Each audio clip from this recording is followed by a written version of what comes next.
أعوذ بالله من الشيطان الرجيم. بسم الله الرحمن الرحيم. الحق من ربك فلا تكن من الممترين. فمن حاجك فيه من بعد ما جاءك من العلم فقل تعالوا ندعو أبناءنا وأبناءكم ونساءنا ونساءكم وأنفسنا وأنفسكم ثم نبتهل فنجعل لعنة الله على الكاذبين.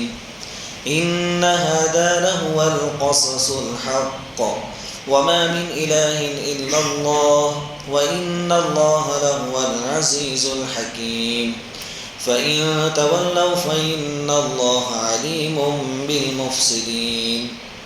قل يا أهل الكتاب تعالوا إلى كلمة سواء بيننا وبينكم ألا نعبد إلا الله ولا نشرك به شيئا ولا يتخذ بعضنا بعضا أربابا من دون الله فإن تولوا فقولوا اشهدوا بأننا مسلمون. صدق الله العظيم. سورہ آل عمران کی چند آیتوں کی تلاوت کی گئی ہے. پہلی آیت ہے آیت نمبر 7. اس کا ترجمہ یہ ہے کہ جو کچھ بیان کیا گیا وہ آپ کے رب کی طرف سے حق ہے، سچ ہے. فلا تکم من الممترین، سو آپ شک کرنے والوں میں سے نہ بنو. اللہ رب العزت نے عیسیٰ علیہ السلام کی حقیقت کو بیان فرما دیا کہ عیسیٰ علیہ السلام انسان تھے، اللہ کے بندے تھے اور اللہ کے نبی تھے. عیسیٰ علیہ السلام نہ تو اللہ کے بیٹے ہیں نہ اللہ کے پارٹنر ہیں. یہ تمام چیزیں بیان کرنے کے بعد بھی نجران سے جو وفد آیا تھا وہ اپنی ضد پر تھا اور قطع حجتی کر رہا تھا، الگ الگ ہیلے بہانے اور واہیات دلیلیں پیش کر رہا تھا. اب دلیلوں سے سمجھانے کے باوجود بھی اگر کوئی نہ سمجھے تو پھر اللہ رب العزت فرماتے ہیں کہ ان کو چھوڑیے، ایک اور طریقہ ہم اختیار کرتے ہیں. لیکن نبی جی آپ شک پر مت آئیے، آپ کو شک نہیں ہونا چاہیے. اب ایک بات یہ ہے کہ اللہ کے نبی کو تو کیسے شک ہو سکتا ہے؟ جو باتیں اللہ نے نازل کی وحی کے ذریعے، اس پہ شک کیسے ہو سکتا ہے؟ مفسرین اس کا جواب دیتے ہیں کہ اس میں نبی صلی اللہ علیہ وسلم کو شک ہوگا ایسا کوئی مسئلہ نہیں تھا، بلکہ اللہ تعالیٰ یوں فرماتے ہیں کہ جیسے آپ کو پہلے شک نہیں تھا آگے بھی نہیں ہوگا. پہلے سے آپ کو یقین تھا، آگے بھی آپ یقین پر رہیں. جیسے ایمان والوں سے کہا گیا یا ایھا الذین آمنوا آمنوا، ایمان والے ایمان لاؤ، یعنی ایمان تو ہے ہی ان کے پاس. تو کہنا یہ چاہتے ہیں کہ جیسے پہلے سے ایمان پر ہو ویسے ایمان پر جمے رہو، آگے پیچھے مت ہو. جب تمام دلیلیں دینے کے باوجود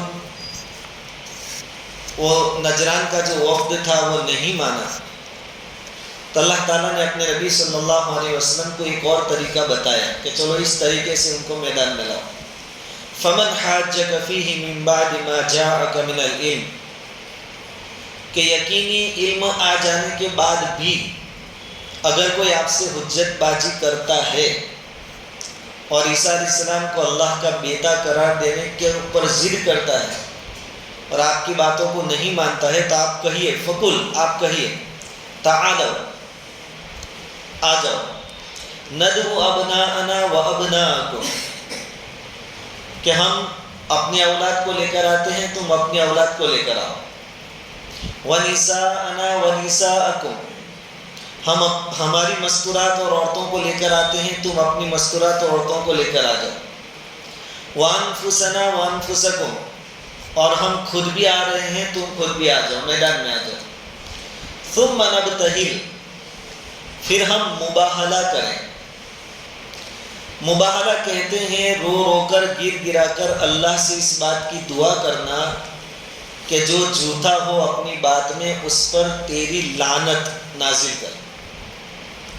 لعنت کا مطلب ہوتا ہے اللہ کی رحمت سے دوری، اور ظاہری بات ہے جب اللہ کی رحمت سے بندہ دور ہو جائے گا تو عذاب سے قریب ہو جائے گا۔ تو چلو ہم سب آتے ہیں، تم بھی آ جاؤ اور فیصلہ ہو جائے، میدان میں سب جمع ہو جاتے ہیں اور اللہ سے رو رو کر دعا کریں کہ جو جھوٹا ہو اس پر تیری لعنت اور تیرا عذاب نازل کر، تو حق اور باطل صاف ہو جائے گا، کھلا ہو جائے گا۔ ثم نبتہل، پھر ہم مباہلہ کریں، فنجعل لعنت اللہ علی الکاذبین، پھر ہم جھوٹوں پر اللہ کی لعنت بھیجیں۔ چنانچہ یہ لوگ تیار تو ہوئے، لیکن کہا کہ آج کا وقت ہمیں دیجیے۔ دوسرے دن حضور صلی اللہ علیہ وسلم خود اپنی لاڈلی بیٹی حضرت فاطمہ رضی اللہ تعالی عنہ کو ساتھ میں لیا، اپنے نواسوں کو حضرت حسن اور حسین رضی اللہ تعالی عنہما کو ساتھ میں لیا، اور اپنے داماد اور چچا کے بیٹے حضرت علی رضی اللہ تعالیٰ عنہ کو بھی ساتھ میں لیا، اور حضور تشریف لائے مباہلہ کرنے کے لیے۔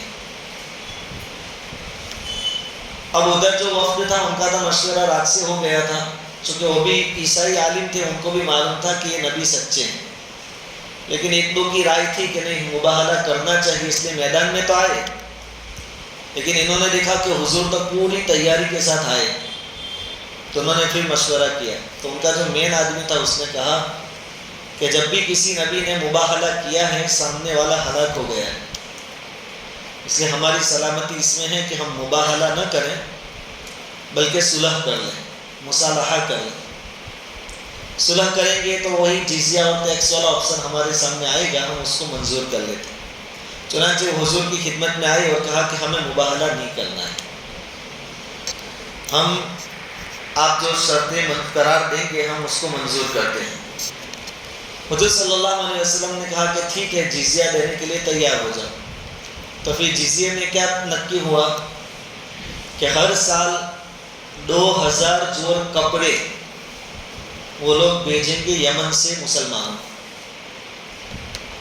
کپڑوں کی پہلی قسط، پہلی کھیپ سفر کے مہینے میں اور دوسری رجب کے مہینے میں پہنچے گی۔ اس طرح 2 قسطوں میں 2000 جوڑ کپڑے مسلمانوں کو وہ لوگ دیں گے۔ 30 زرہیں بختر جو لڑائی کے موقع پر پہنے جاتے ہیں وہ دیں گے۔ ایسی سب چیزیں نکی ہوئی، اور وہ لوگ حضور صلی اللہ علیہ وسلم نے اس کا سب لکھان کروایا، اور پھر وہ لوگ وہاں سے روانہ ہو گئے، لیکن حضور صلی اللہ علیہ وسلم کے ساتھ انہوں نے مباہلہ نہیں کیا۔ اس سے بات ثابت ہو گئی کہ وہ جو آئے تھے عیسائی وہ بھی اپنے عقیدے میں پختہ نہیں تھے، ان کو بھی اپنے عقیدے میں شک تھا، تبھی تو انہوں نے مباہلہ کرنے سے انکار کیا۔ اگر وہ اپنے عقیدوں میں پکے ہوتے تو وہ مباہلہ کے لیے میدان میں اترتے۔ دوسری بڑی تعجب کی چیز یہ ہے کہ ان کو اپنے عقیدے میں شک تو ہو گیا کہ ہم سچے نہیں ہیں، اس لیے مباہلہ نہیں کیا، اس کے باوجود انہوں نے اپنے عقیدے کو چھوڑا نہیں، کہا کہ ہم عیسائی رہیں گے، ہم مسلمان نہیں ہوتے، ہم آپ کو جزیہ دیں گے، ٹیکس دیں گے۔ اس طریقے سے وہ لوگ وہاں سے واپس ہوئے۔ اس میں ایک بات قابل غور یہ ہے کہ قرآن نے مباہلے کی دعوت حضور صلی اللہ علیہ وسلم نے جو دی اس کو تو بیان کیا، لیکن اس کا ریزلٹ کیا ہے وہ قرآن میں نہیں ہے۔ میں نے جو ابھی بتایا کہ حضور آئے حضرت فاطمہ اور اپنے نواسوں کو لے کر، یہ تو حدیث میں ہے، قرآن میں نہیں۔ اس کی وجہ یہ ہے کہ قرآن قصے کہانیاں سنانا قرآن کا مقصد نہیں ہے۔ قرآن کا اپنا جو اصل مقصد ہے لوگوں کو اللہ کی توحید تک پہنچانا، اس کو قرآن کھول کر بیان کرتا ہے۔ اور کئی نبیوں کے قصے ہیں جن کو قرآن نے بیان تو کیا، لیکن پھر کیا ہوا، کیسے ہوا، پوری تفصیل آپ کو زیادہ نہیں ملے گی۔ فرعون کے بارے میں بہت سی جگہوں پر ہے کہ اس کو ہم نے غرق کر دیا. لیکن کیسے غرق کیا؟ اس وقت ٹائم کیا تھا، پوزیشن کیا تھی، موسم کیسا تھا، کون سا مہینہ تھا، کون سا سال تھا، کون سا دن تھا، کون سا وقت تھا، یہ ساری تفصیل قرآن میں نہیں ملی. کیونکہ قرآن کا مقصود قصے کہانیاں نہیں ہے، وہ اپنا اصل جو ٹارگیٹ ہے لوگوں کو اللہ کی طرف دعوت دینا، اس کو سامنے رکھتا ہے. تو یہاں بھی مباہلہ کا نتیجہ کیا ہوا کہ وہ لوگ ٹیکس دینے پر راضی ہو گئے، لکھان ہوا، پھر روانہ ہو گئے. وہ قرآن نے یہاں بیان نہیں کیا. تو اس سے ہمیں بھی سبق ملتا ہے کہ اصل ٹارگیٹ ہمارا مقصد، اس کو سائڈ پہ نہیں رکھنا چاہیے. اور قصے کہانیاں، جیسے آج کل بیان میں بھی ہمیں قصے چاہیے،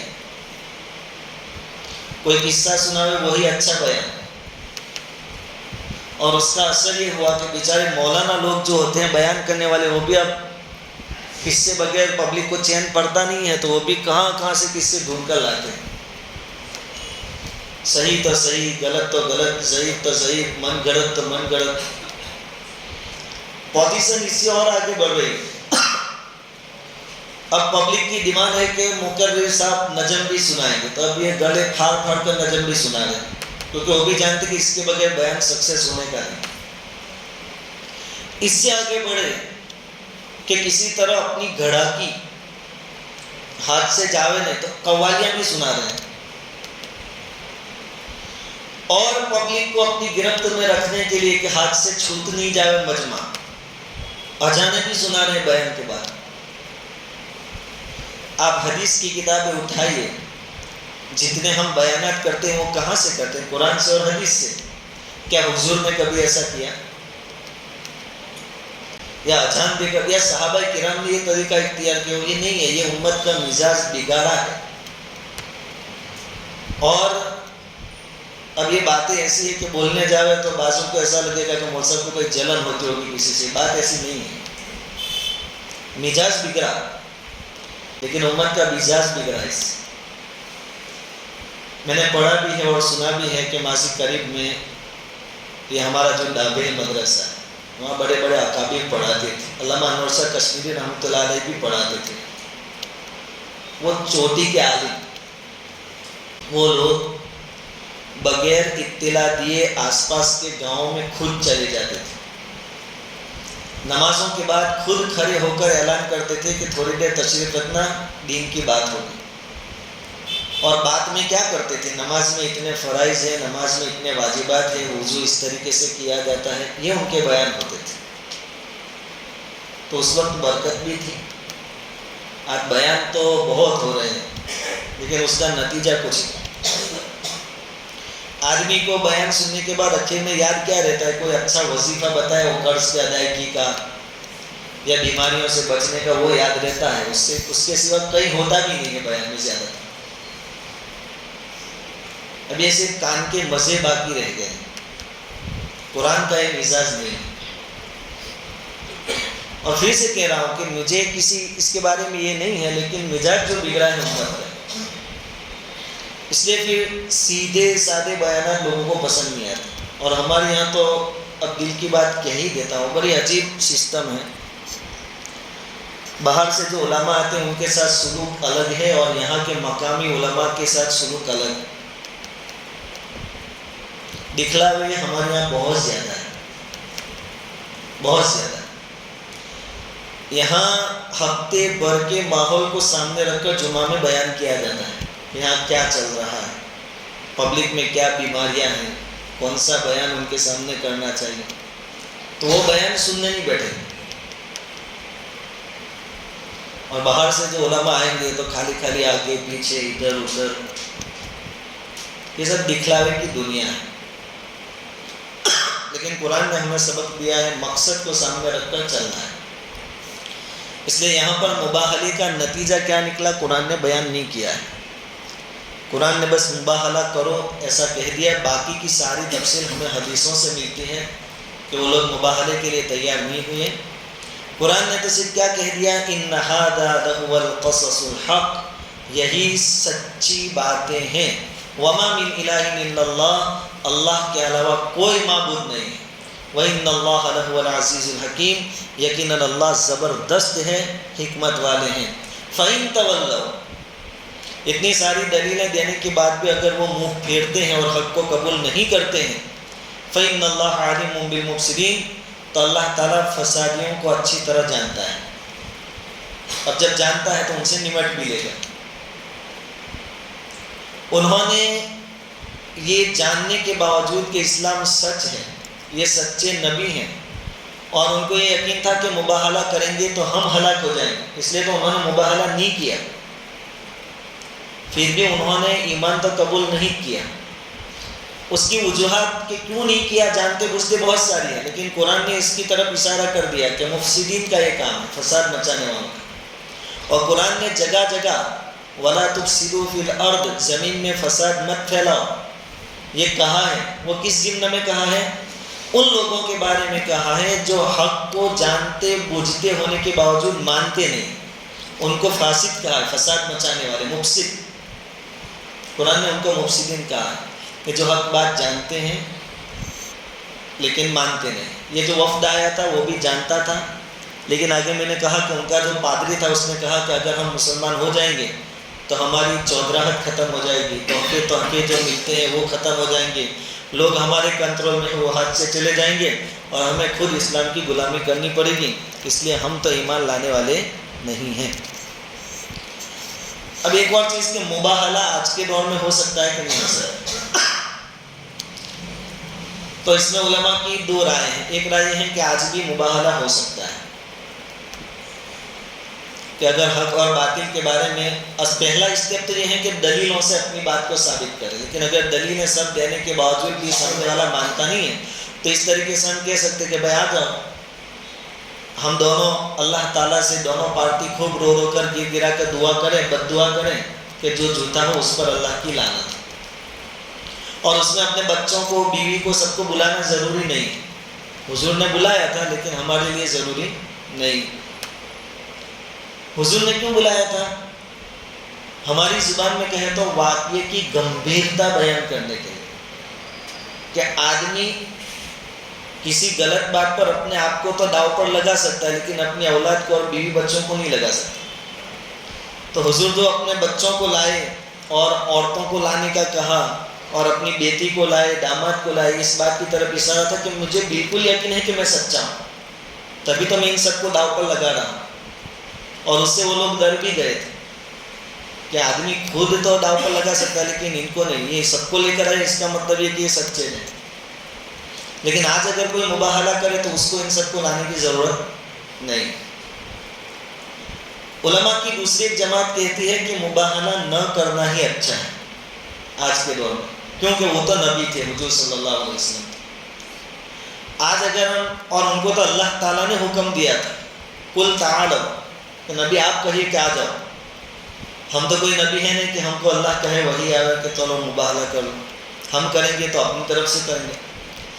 دوسری بات کہ وہاں تو حضور صلی اللہ علیہ وسلم نے فرمایا تھا کہ اگر یہ لوگ مباہلہ کرتے تو پورا جو نجران ہے وہ آگ سے بڑھ جاتا اور سب ہلاک ہو جاتے۔ ہمیں کیسے پتہ چلتا کہ مباہلے کے بعد نتیجہ کیا ہوگا؟ اور ممکن ہے کہ مانو دو آدمیوں نے مباہلہ کیا، ایک مسلمان ایک غیر مسلم، دونوں نے بد دعا کی کہ اللہ جو غلط ہو اس کے اوپر تیری لعنت نازل فرما، اور اتفاق سے تقدیر میں اسی مسلمان کا ایکسیڈنٹ بھی لکھا تھا انہی دنوں کے اندر، اور اس کا ایکسیڈنٹ ہوا، تو سامنے والی پارٹی کو تو کیا لگے گا کہ میں اپنی بات میں سچا تھا، یہ جھوٹا تھا، مباہلہ کیا، اب یہ ریزلٹ آیا، یہ جھوٹا ہے، اس کا ایکسیڈنٹ ہوا، مجھے کچھ نہیں ہوا، حالانکہ یہ پہلے سے اس کی تقدیر میں لکھا ہوا تھا۔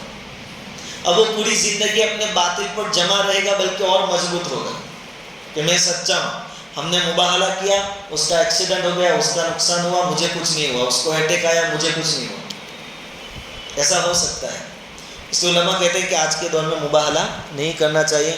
مفتی سلمان ازہری جو ابھی جیل میں بند ہے، انہوں نے 2-3 سال پہلے ایک کو چیلنج کیا تھا، اور دونوں جمع بھی ہونے والے تھے، لیکن پھر پولیس پرشاسن نے دونوں کو روک دیا تھا۔ خیر، تو یہ نجران کا وفد ان کو یقین ہو گیا تھا کہ ہمارے عقیدے صحیح نہیں ہیں۔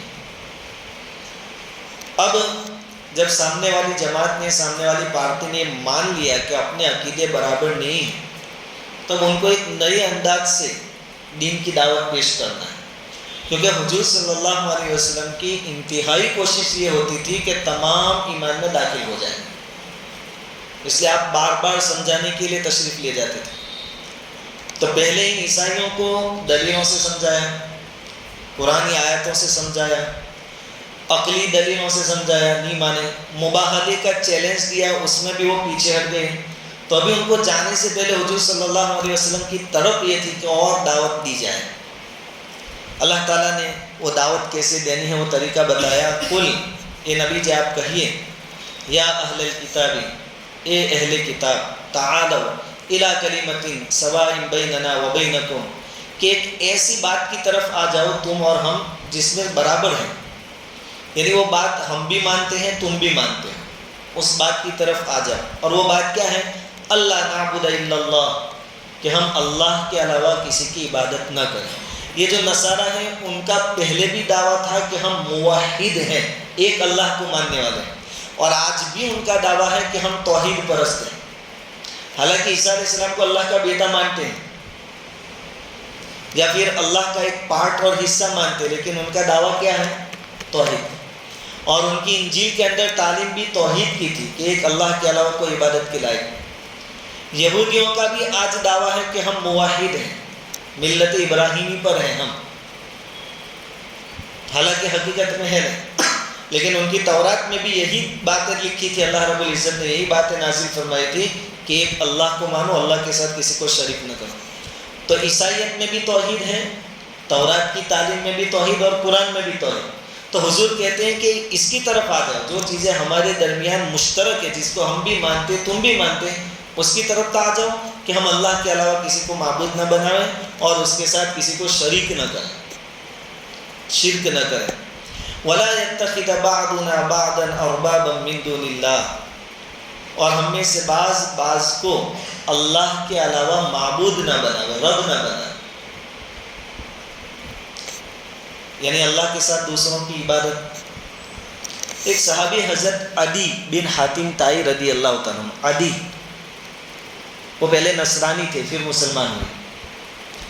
جب یہ آیت نازل ہوئی تو انہوں نے حضور سے کہا کہ حضور، قرآن میں ہے کہ اللہ کے علاوہ کسی کو اپنا معبود نہ بناؤ، تو ہم بھی تو عیسائیت میں صرف عیسیٰ علیہ السلام کو ہی اللہ کا پارٹنر بناتے تھے اور کسی کو نہیں بناتے تھے۔ تو یہاں اربابن کا جو لفظ ہے بہووچن، کہ بہت ساروں کو رب نہ بناؤ، ہم کہاں بناتے تھے؟ ہم تو صرف عیسیٰ علیہ السلام کو بناتے تھے، باقی کسی کو ہم نے نہیں بنایا رب یا رب کا پارٹنر۔ تو حضور صلی اللہ علیہ وسلم نے فرمایا کہ کیا تم لوگ عیسائیت میں اپنے پادریوں کی بات نہیں مانتے تھے؟ کہا کہ ہاں۔ کہا کہ تمہارے پادری جس کو حلال کہے تم حلال سمجھتے تھے اور جس کو حرام کہے تم اس کو حرام۔ تو کہا ہاں۔ کہا کہ یہی تو ہے اللہ کے علاوہ دوسرے کو رب ماننا، یہ بھی شرک، کیونکہ وہ لوگ کوئی انجیل کے حساب سے حلال حرام نہیں کرتے تھے،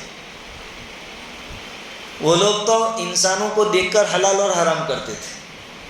مالدار ہے اور کوئی گناہ ہو گیا تو کہا تیرے لیے کوئی سزا نہیں ہے، اور غریب ہے کمزور ہے تو کہا تیرے لیے بڑی سزا ہے۔ انہوں نے تو ایسے دندے کر رکھے تھے، پھر بھی تم ان کو مانتے تھے؟ کہا کہ ہاں۔ تو کہا کہ یہی تو شرک ہے۔